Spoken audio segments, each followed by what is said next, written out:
Hello hello. तो कल हम लोगों ने रिलेशन में इनवर्स रिलेशन तक देखा था, ठीक है। और आज हम लोग इस पे बेस्ड कुछ क्वेश्चंस करने वाले हैं रिलेशन पे, जहाँ पे हमें डोमेन फाइंड आउट करनी होगी, रेंज फाइंड आउट करना होगा, रिलेशन फाइंड आउट करना होगा और उसका इनवर्स रिलेशन वगैरह फाइंड आउट करना होगा। तो ये फर्स्ट वाला क्वेश्चन है। Let A be the set of first 10 natural numbers and let R be a relation on A. On A का क्या मतलब है? देखो, अभी तक आपने रिलेशन क्या देखा है? अभी तक आपने रिलेशन देखा कि एक कोई रिलेशन है जो कि A से B में डिफाइन है। तो हम इसको कैसे पढ़ते हैं कि relation is defined from A to B। तो अगर आपको कहीं पे ऐसा लिख के दिया गया है कि relation on A, relation on A, ठीक है, तब ये जो रिलेशन होगा ये ए से ए में ही डिफाइन होगा। मतलब यहाँ पे लेफ्ट हैंड साइड वाला सेट और राइट हैंड साइड वाला सेट, ये दोनों क्या होंगे? सेम होंगे। तब हम इसको क्या बोलते हैं? रिलेशन ऑन ए बोलते हैं। तो यहाँ पे जो क्वेश्चन है इसमें हमें यही दे के रखा है कि जो रिलेशन है वो ऑन ए डिफाइन हो रहा है, मतलब दोनों साइड वाला सेट ए ही होगा। और ये कैसे डिफाइन किया गया है? X comma y belongs to R, x plus two y equals to 10, that is R equals to x comma y such that x belongs to A, y belongs to B and x plus two y equals to, यहाँ पे थोड़ा सा शायद से misprint है, ठीक है। ये क्या होगा? y बिलोंग्स टू ए होगा, क्योंकि ये जो रिलेशन है वो a से a में ही डिफाइन हो रहा है, ठीक है। तो ये क्या हो जाएगा? y बिलोंग्स टू a हो जाएगा।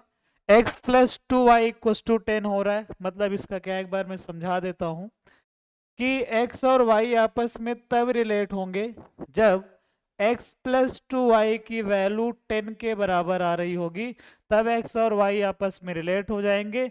अगर ऐसा नहीं हो रहा है, ठीक है, मतलब अगर x प्लस टू वाई की जो वैल्यू है वो अगर 10 के बराबर नहीं आ रही, तब वो आपस में रिलेट नहीं होंगे। तो हमें यहाँ पे क्या क्या चीजें फाइंड आउट करनी है? हमें फाइंड आउट करना है आर, हमें फाइंड आउट करना है ऑर्डर पेयर के ऑर्डर पेयर में उसको हमें रिप्रेजेंट करना है, मतलब उसको हमें ये किस फॉर्म में देके रखा है? ये सेट बिल्डर फॉर्म में देके रखा है, तो हमें इसको किस फॉर्म में बताना है? रोस्टर फॉर्म में बताना है। देन उसके बाद हमें दोनों का मतलब आर और आर इनवर्स फाइंड आउट करना है। देन उसके बाद दोनों का रेंज और डोमेन बतानी है, ठीक है। तो देखिए जरा कैसे हम सॉल्व करेंगे। यहाँ पे जो सेट ए है वो क्या है? फर्स्ट 10 नेचुरल नंबर का सेट है। तो हमें क्या मिल जाएगा? 1, 2, 3, 4, 5, 6, 7, 8, 9 और 10, ये हमें मिल जाएगा। ये हमें सेट ए में एलिमेंट आ गया। अब ये जो रिलेशन डिफाइन है ऑन ए है, तो ऑन ए का मतलब मैंने बता दिया कि लेफ्ट हैंड साइड और राइट हैंड साइड वाला जो सेट होगा वो सेम होगा, ठीक है। अब उसके बाद हमें क्या चाहिए? x प्लस टू वाई का जो सम है वो 10 के बराबर होना चाहिए। तो मैंने इसको ऐसे लिख दिया, x equals to 10 minus two y.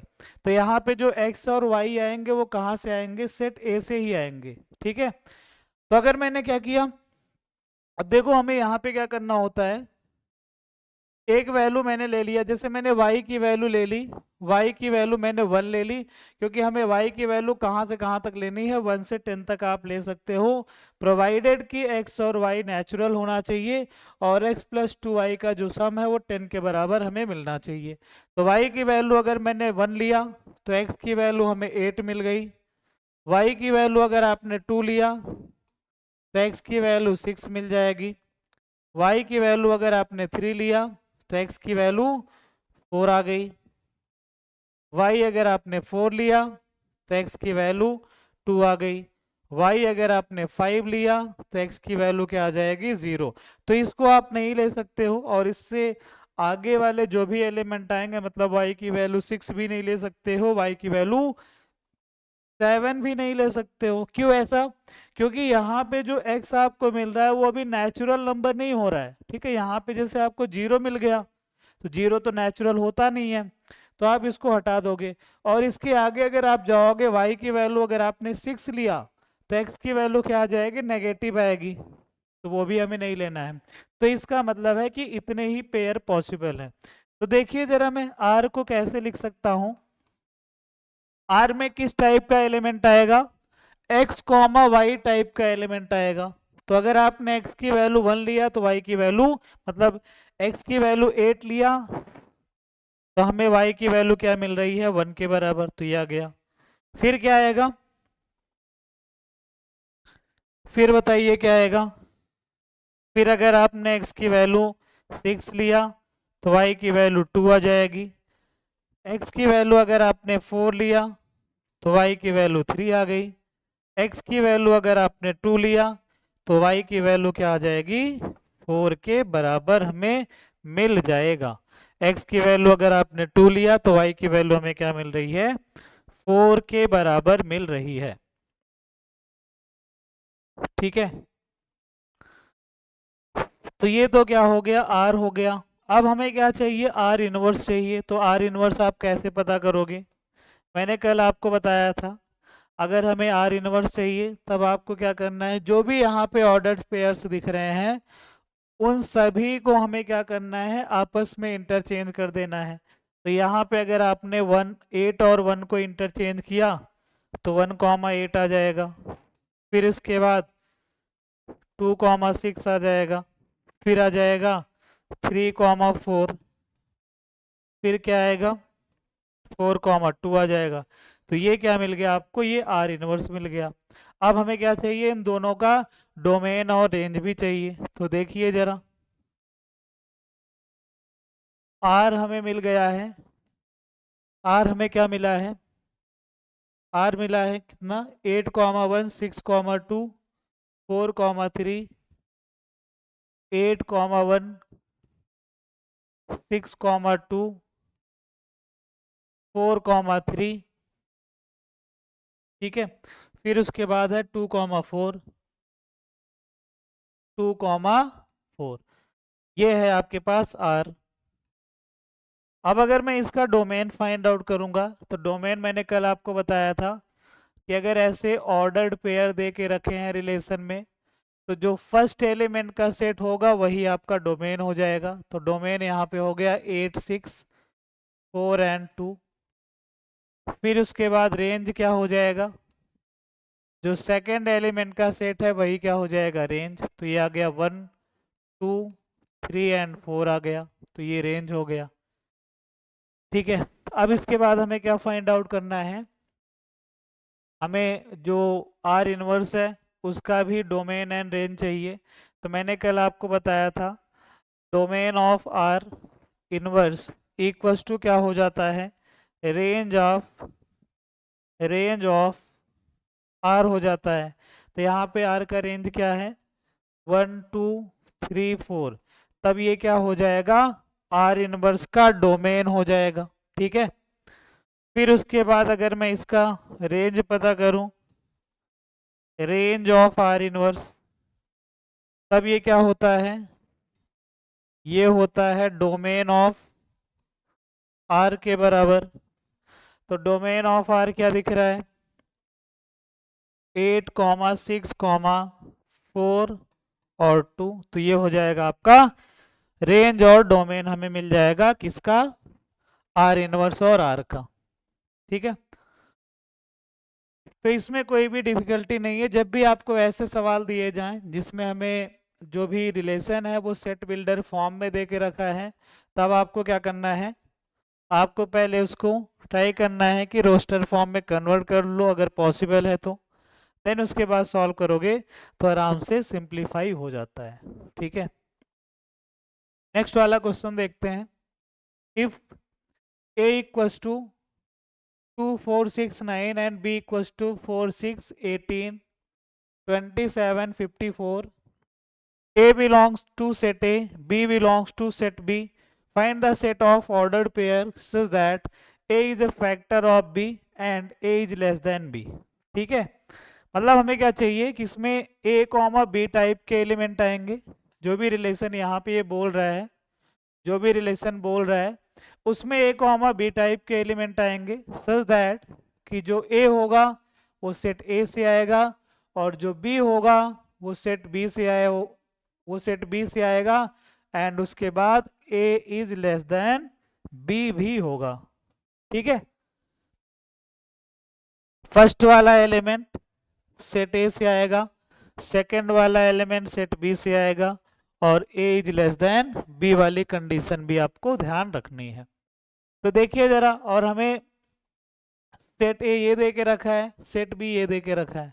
तो देखिए जरा, अगर मैंने यहाँ पे इसको मैंने अगर ऑर्डर्ड पेयर के फॉर्म में लिखने के लिए सोचा तो हमें ए लेना है सेट ए वाले से। तो अगर मैंने यहाँ पे 2 ले लिया, ठीक है, 2 अगर मैंने ले लिया। अच्छा, एक चीज यहाँ पे और दे के रखा है, ए इज अ फैक्टर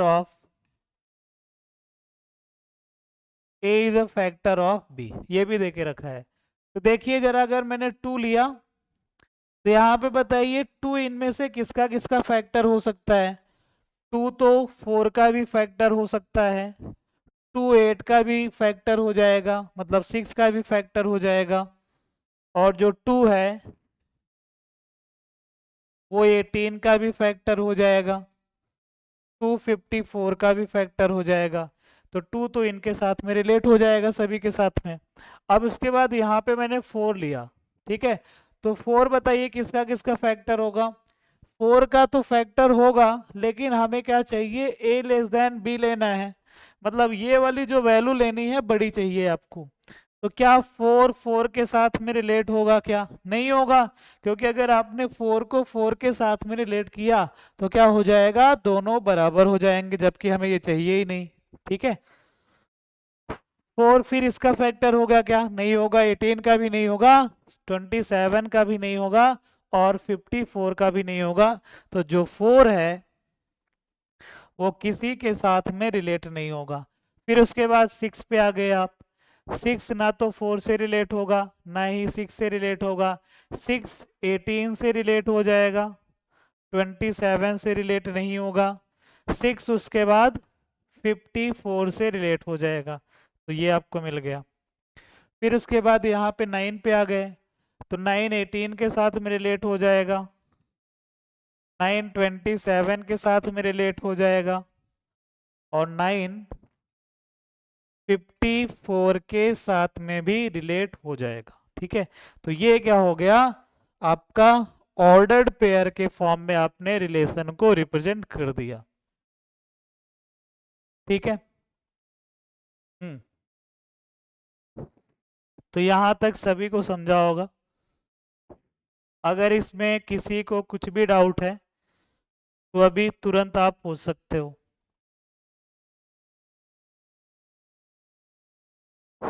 ठीक है, यही हमें बताना था कि ऑर्डर्ड पेयर कितने आएंगे, ऑर्डर्ड पेयर के फॉर्म में हमें लिखना था, तो ये हो जाएगा आपका आंसर। नेक्स्ट वाला क्वेश्चन देखते हैं। ठीक है, देखिए जरा, find the domain and range of the relation R given by R equals to x comma y. R में एक्स कॉमा वाई टाइप के एलिमेंट आएंगे सच दैट कि y equals to x plus 6 upon x where x and y are natural number and x is less than 6। ठीक है, तो हमें इसका domain और रेंज बताना है। तो इसको अगर मैं सही करके थोड़ा लिखूं तो देखिए जरा कैसे आ जाएगा, या फिर डायरेक्ट ही लिख देते हैं हम लोग, है ना। तो x की वैल्यू हमें क्या लेनी है, 6 से छोटी लेनी है और नेचुरल नंबर लेना है। तो x की वैल्यू बताइए क्या क्या पॉसिबल है। 1 हो सकता है, 2 हो सकता है, 3 हो सकता है, 4 और 5 हो सकता है।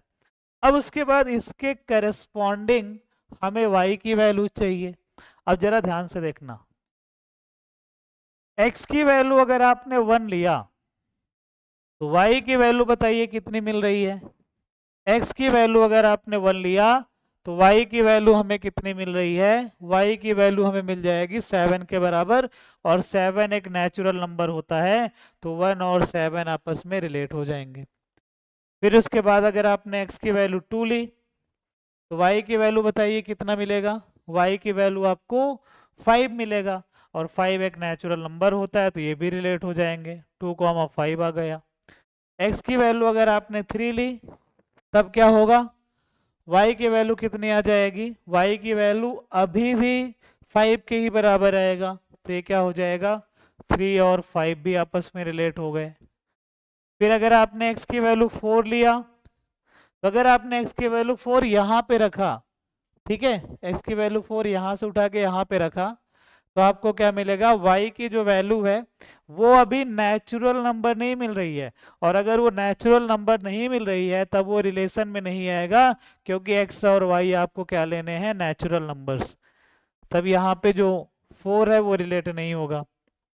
फिर उसके बाद अगर आपने x की वैल्यू 5 लिया, तब भी ये नेचुरल नंबर नहीं आएगा, y नेचुरल नंबर नहीं आएगा, तब ये फिर से रिलेट नहीं होगा, तब ये गायब हो गया, ठीक है, तब आपको ये मिल जाएगा, ये आपका रिलेशन हो गया। अब हमें इसका डोमेन और रेंज पता करना है, तो डोमेन क्या आ जाएगा, डोमेन हमें मिल जाएगा फर्स्ट एलिमेंट का सेट, तो 1 2 3 आ गया। देन इसके बाद रेंज हमें क्या मिल जाएगा, सेकेंड वाला जो एलिमेंट है उसका सेट, तो 7 5, यहाँ पे 5 दो बार है, लेकिन हम सेट के फॉर्म में लिखते हैं तो केवल एक ही बार लिखेंगे, तो यह आ जाएगा 7 और 5, ठीक है। तो यहाँ तक आपको समझ आया होगा।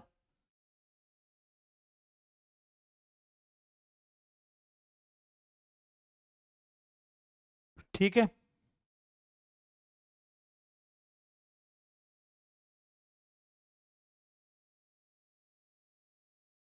डोमेन आ जाएगा इसका 2 1 3, और जो रेंज है वो आ जाएगी 7 और 5, ठीक है। नेक्स्ट वाला क्वेश्चन सॉल्व करते हैं, देखिए जरा, if r equals to x comma y such that x comma y belongs to z, z का क्या मतलब है इधर, इंटीजर, ठीक है, तो x और y इंटीजर वाले सेट से आपको लेने हैं, and x square plus 3y square is less or equals to 8 is a relation on the set of integers z।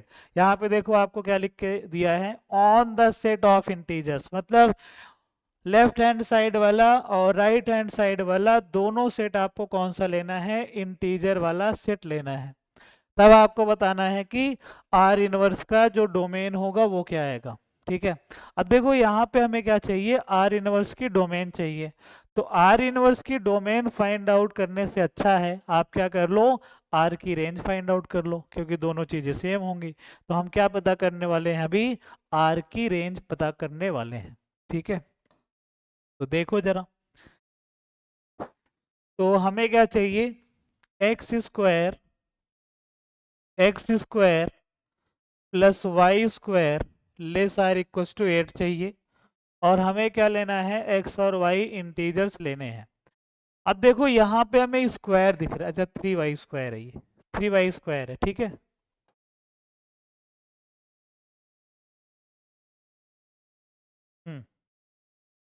X square plus 3y square less or equals to 8। अब यहाँ पे अगर आपने x की वैल्यू 0 लिया, तो बताइए क्या क्या आएगा, तो हमें क्या मिल जाएगा, 3y square is less or equals to 8, तो हमें मिल जाएगा y square is less or equals to 8/3। तो क्या यहाँ से y की कोई, यहाँ से हमें क्या y की कोई इंटीजर वैल्यू मिल सकती है क्या, ऑब्वियसली मिल सकती है, ठीक है। वो कैसे चेक करोगे, x की वैल्यू आपने 0 लिया, तो वाई स्क्वायर हमें क्या चाहिए, लेस आर इक्वल्स टू 8 चाहिए, तो यहाँ पे अगर आपने y की वैल्यू 0 ले लिया तब भी सेटिस्फाई हो जाएगा, क्योंकि हमें क्या चाहिए, एक्स और वाई जो है वो इंटीजर वाले सेट से लेने हैं। तो इंटीजर वाला जो सेट होता है वो कहाँ से कहाँ तक जाएगा, जैसे -2 -3 -4 हो गया, 0 1 2 3, ये सभी क्या होते हैं, इंटीजर सेट होते हैं। तो अगर आपने यहाँ पे y की वैल्यू 0 लिया तब भी सेटिस्फाई करेगा, y की वैल्यू अगर आपने -1 लिया तब भी सेटिस्फाई करेगा, क्योंकि -1 का स्क्वायर आपको क्या मिलेगा, देखो इसकी वैल्यू अप्रोक्सीमेटली आप पता कर लो, अप्रोक्सीमेटली कितनी आ जाएगी, अगर आपने इसको डिवाइड किया तो कितना आएगा, ये 2 आ गया। देन इसके बाद 2.6 वगैरह कुछ आएगा। तो हमें क्या चाहिए, वाई स्क्वायर जो है लेस आर इक्वल टू 2.6 चाहिए। तो y की वैल्यू 0 लिया तब भी सेटिस्फाई किया, y की वैल्यू -1 लिया तब भी सेटिस्फाई किया, y की वैल्यू 1 लिया तब भी सेटिस्फाई किया, y की वैल्यू अगर आपने 2 लेना स्टार्ट किया तब क्या ये सेटिस्फाई करेगा, क्या नहीं करेगा, क्योंकि यहाँ पे क्या मिल जाएगा, 2 का स्क्वायर 4 हो गया, तब तो सेटिस्फाई नहीं कर रहा है। और ऐसे ही -2 अगर आपने लिया तब भी वो सेटिस्फाई नहीं करेगा, क्योंकि -2 का स्क्वायर कितना मिल जाएगा, 4 के बराबर मिल जाएगा। ठीक है, तो x इक्वल टू 0 के करस्पॉन्डिंग हमें y की वैल्यू 0 मिल रही है, -1 मिल रही है और 1 मिल रही है। अब इसी तरीके से अगर आपने x की वैल्यू 1 लिया या फिर -1, दोनों में एक साथ में क्यों लिख रहा हूं, क्योंकि यहाँ पे स्क्वायर है, तो अगर आपने -1 का स्क्वायर किया तब भी 1 ही आएगा, अगर आपने 1 का स्क्वायर किया तब भी आपको 1 ही मिलेगा। इस वजह से मैंने इन दोनों को एक साथ में लिख दिया। मतलब ये है कि x की वैल्यू आप 1 रखोगे तब यहाँ पे जो y की वैल्यू मिलेंगी वही आपको x इक्वल टू -1 रखने के बाद मिलने वाली है। तो क्या मिलेगा, यहाँ पे आपको मिल जाएगा -1 या फिर 1 का स्क्वायर किया तो 1 आ गया, +3y² less or equal to 8 हो गया। तब यहाँ से हमें क्या मिल जाएगा, 3y² is less or equal to 7, तो y² is less or equal to क्या आ जाएगा, 7/3। इसकी अप्रोक्सीमेटली वैल्यू फिर से पता कर लो, कितना आएगा, 2.3 वगैरह आएगा। तो बताइए y की वैल्यू हम क्या क्या ले सकते हैं अभी, तो y की वैल्यू फिर से हम क्या क्या ले सकते हैं, -1 ले सकते हैं, ठीक है, -1 ले सकते हैं, 0 ले सकते हैं, फिर उसके बाद 1 भी ले सकते हैं, क्योंकि अगर आपने ये सभी वैल्यू यहाँ पे सेटिस्फाई कर रही थी यहाँ पे भी सेटिस्फाई करेंगी। -2 और 2 आप नहीं ले सकते हो क्योंकि वो इसको सेटिस्फाई ही नहीं करेगा। तो x इक्वल टू -1 के करस्पॉन्डिंग ये मिला, x इक्वल टू 1 के करस्पॉन्डिंग आपको ये मिल जाएगा। फिर अगर आपने x की वैल्यू लिया, x की वैल्यू अगर आपने ले लिया, मान लेते हैं 2n -2, तो यहाँ पे क्या बनेगा, 4 प्लस में 3y² less or equal to 8, ठीक है। तो क्या मिल रहा है इसके बाद, देखिए जरा, हमें मिल गया 4 plus 3y² is less or equal to 8, तो 3y² is less or equal to 4, तो y² is less or equal to 4/3। तो इसकी अप्रोक्सीमेट वैल्यू फिर से पता कर लो, 1.33। तो कौन सी y की वैल्यू जिसको सेटिस्फाई करेंगी, जो इंटीजर हो, y इक्वल टू 0 सेटिस्फाई कर जाएगा, 1 सेटिस्फाई करेगा और -1 सेटिस्फाई करेगा, इसके अलावा कोई भी वैल्यू सेटिस्फाई नहीं कर रही है, ठीक है। तो यहाँ तक आपको समझा होगा। अब इसके बाद अगर आपने अब इसके बाद अगर आपने x की वैल्यू -3 या फिर -2 रखना स्टार्ट किया, तब यहाँ पे क्या आ जाएगा, 9 हो जाएगा। फिर 9 को इस साइड भेज दिया तो 3y² is less or equal to -1 बनेगा, जबकि वो होएगा ही नहीं, क्योंकि कोई भी स्क्वायर क्या नेगेटिव से छोटा हो सकता है, क्या नहीं हो सकता है, नेगेटिव से तो बड़ा ही आएगा। तो x इक्वल टू 3 और -3 या फिर इसके बाद कोई भी वैल्यू आपने लिया तो वो इसको सेटिस्फाई नहीं करेगी। तो यहाँ पे किस टाइप का पेयर बन रहा है, देखिए जरा, क्या क्या पेयर बनेगा, 0 के करस्पॉन्डिंग 0 मिला, -1 मिला और 1 मिला। देखो जरा, अगर मैं पूरा रिलेशन R लिखना चाहूँगा तो R हमें कैसे मिल जाएगा, x इक्वल टू 0 लिया तो y 0 आया, x इक्वल टू 0 लिया तो 1 आया और -1 आया, ये मिला। फिर उसके बाद x इक्वल टू 1 और -1 लिया तब भी यही चीज़ें आपको मिल रही हैं। तो 1 के करिस्पॉन्डिंग आपको क्या मिलेगा 0, फिर 1 के करिस्पॉन्डिंग आपको 1 मिलेगा, फिर 1 के करिस्पॉन्डिंग -1 मिलेगा, ये मिल गया। फिर उसके बाद -1 के करिस्पॉन्डिंग 0 मिलेगा, -1 के करिस्पॉन्डिंग 1 मिलेगा, -1 के करिस्पॉन्डिंग आपको -1 भी मिल जाएगा, ये आ गया। ठीक है। वैसे हम डायरेक्ट यहाँ से जो रेंज था वो तो डायरेक्ट ही बता सकते हैं, क्योंकि y की जो वैल्यू है 0, -1 और 1 तक ही जा रही है। तो जो सेकंड वाला एलिमेंट होगा वो कहाँ से कहाँ तक जा रहा है, सेकंड वाला एलिमेंट कहाँ से कहाँ तक जा रहा है, -1 हो रहा है, 0 हो रहा है और 1 हो रहा है, तो रेंज क्या हो जाएगा, वही हो जाएगा। लेकिन हम यहाँ पे पूरा रिलेशन ही लिख दे रहे हैं, ठीक है। -1 के करेस्पॉन्डिंग तीनों एलिमेंट मिल जाएंगे। फिर -2 और 2 के करेस्पॉन्डिंग भी आपको क्या मिलेगा, यहाँ पे आपने सॉल्व किया है 0, 1 और -1, तो आपको ये रिलेशन मिलेगा। -2 के करेस्पॉन्डिंग 0 आ गया, -2 के करेस्पॉन्डिंग 1 आ जाएगा, -2 के करेस्पॉन्डिंग -1 भी आ जाएगा।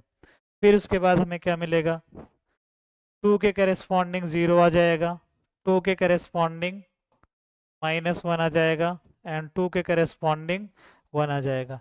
तो ये पूरा क्या हो गया आपका, रिलेशन को मैंने क्या किया, रोस्टर फॉर्म में लिख दिया। इसकी ज़रूरत नहीं है वैसे, लेकिन इन केस अगर आपको मिल गया, उसने पूछ लिया कि बताइए आर में कितने एलिमेंट आएंगे, तब तो ये फाइंड आउट करना ही पड़ेगा, ठीक है। तो इसलिए मैंने ये बता दिया। लेकिन आपका जो आंसर है वो यहीं पे आ गया था, क्योंकि y की जो वैल्यूज है वो -1 हो सकता है, 0 हो सकता है और 1 हो सकता है। तो यहाँ पे आप देख भी रहे हो, अगर आपने पेयर ऐसे लिख दिया तो जो सेकेंड एलिमेंट है वो हमेशा ही क्या क्या दिख रहा है, या तो 0 दिख रहा है, या तो 1 दिख रहा है, या फिर -1 दिख रहा है। तो जो सेकेंड एलिमेंट का सेट होता है वही क्या हो जाता है, आपका रेंज हो जाता है। तो रेंज क्या हो जाएगा बताइए, इसमें से रेंज क्या हो जाएगा, आर की रेंज क्या हो जाएगी, आर की रेंज क्या हो जाएगी, -1 हो गया, 0 हो गया और 1 हो गया, और वही क्या हो जाएगा, आर इनवर्स का डोमेन हो जाएगा। तो ये आपका फाइनल आंसर हो जाएगा, ठीक है।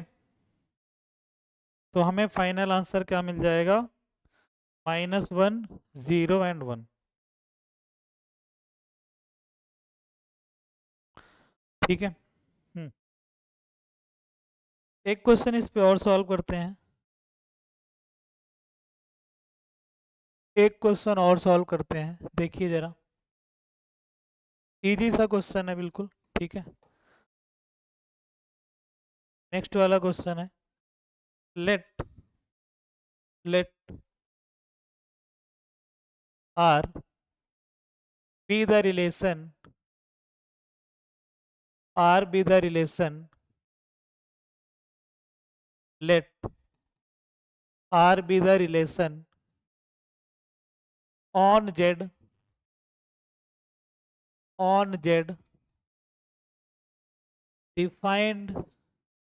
defined by R equals to A comma B such that A comma B belongs to Z, A minus B is an integer,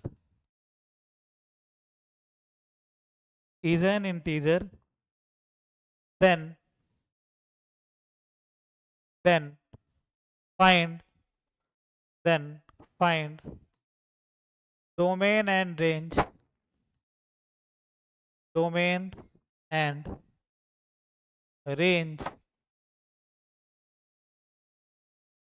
of R। R का हमें डोमेन और रेंज फाइंड आउट करना है, ठीक है। तो देखिए जरा कैसे होगा ये, यहाँ पे ध्यान से सुनना जरा। ए और बी आपको क्या लेने हैं, इंटीजर वाले सेट से लेने हैं। ए और बी इंटीजर होना चाहिए, और ए और बी आपस में तभी रिलेट होंगे जब ए माइनस बी क्या हो जाए, एक इंटीजर आ जाए, ठीक है। तब हमें इसकी डोमेन और रेंज बतानी है। देखो इसमें हमें पेन चलाने की भी जरूरत नहीं है, क्यों, ए और बी यहाँ पे इंटीजर हो रहे हैं और हमें ए माइनस बी चाहिए। ए माइनस बी जब इंटीजर हो जाए तब हमें ए कॉमा बी टाइप के जितने एलिमेंट आएंगे वो सभी हमें रिलेशन में रखने हैं। तो जरा सोच के मुझे एक बात बताओ कि अगर मैंने कोई भी दो इंटीजर लिया, कोई भी दो इंटीजर आप उठा लो, अगर आपने उनका सब्ट्रैक्शन किया, जैसे यहाँ पे माइनस बी किया गया है, तो अगर आपने उनका सब्ट्रैक्शन किया तो क्या हमेशा ही इंटीजर आपको मिलेगा क्या? जैसे आपने ए की वैल्यू 2 ले लिया, बी की वैल्यू 1 ले लिया, तो ये माइनस बी कितना हो गया? 2 माइनस 1 1 हो जाएगा, इंटीजर मिल गया। तो आपने ऐसे कोई भी इंटीजर उठा लेना है और देखना है कि क्या उनका सब्ट्रैक्शन हमेशा ही इंटीजर आएगा क्या। तो अगर उनका सब्ट्रैक्शन हमेशा ही इंटीजर आएगा तो यहाँ से हमें क्या मिल जाएगा? जो डोमेन है वो क्या हो जाएगी? ऑल रियल नंबर हो जाएगी। और ऐसे ही जो रेंज है वो क्या हो जाएगी? ऑल रियल नंबर हो जाएगी। ठीक है, तो इसका जो डोमेन है वो भी ऑल रियल नंबर हो जाएगा और इसका जो रेंज है वो भी ऑल रियल नंबर हो जाएगा, क्योंकि आपने कोई भी दो इंटीजर उठा लिए और उनका सब्ट्रैक्शन किया, a माइनस बी पता किया, तो आंसर हमेशा ही क्या आएगा? कोई ना कोई इंटीजर आपको मिलेगा ही मिलेगा। ठीक है, तो डोमेन और रेंज दोनों क्या हो जाएंगी? ऑल रियल नंबर हो जाएंगी। ठीक है, ठीक है, तो यहाँ पे आपने इनवर्स रिलेशन वगैरह देखा। अब इसके बाद इसमें जो क्लासिफिकेशन ऑफ रिलेशन है, जो कि नेक्स्ट वाला टॉपिक है, ये आप 12th में पढ़ने वाले हो। ठीक है, तो आइडेंटिटी रिलेशन होता है, रिफ्लेक्सिव रिलेशन होता है, सिमेट्रिक रिलेशन होता है, फिर उसके बाद ट्रांजिटिव रिलेशन होता है, इक्विवेलेंस रिलेशन होता है। तो ये पांचों टाइप के रिलेशन आप कहाँ पे पढ़ने वाले हो? 12th में पढ़ने वाले हो। ठीक है, अच्छा एक चीज और, यहाँ पे देखो मेन इसमें तीन है, ये वाले तीनों, ये तो बहुत ही इजी होता है। और ये क्या होता है?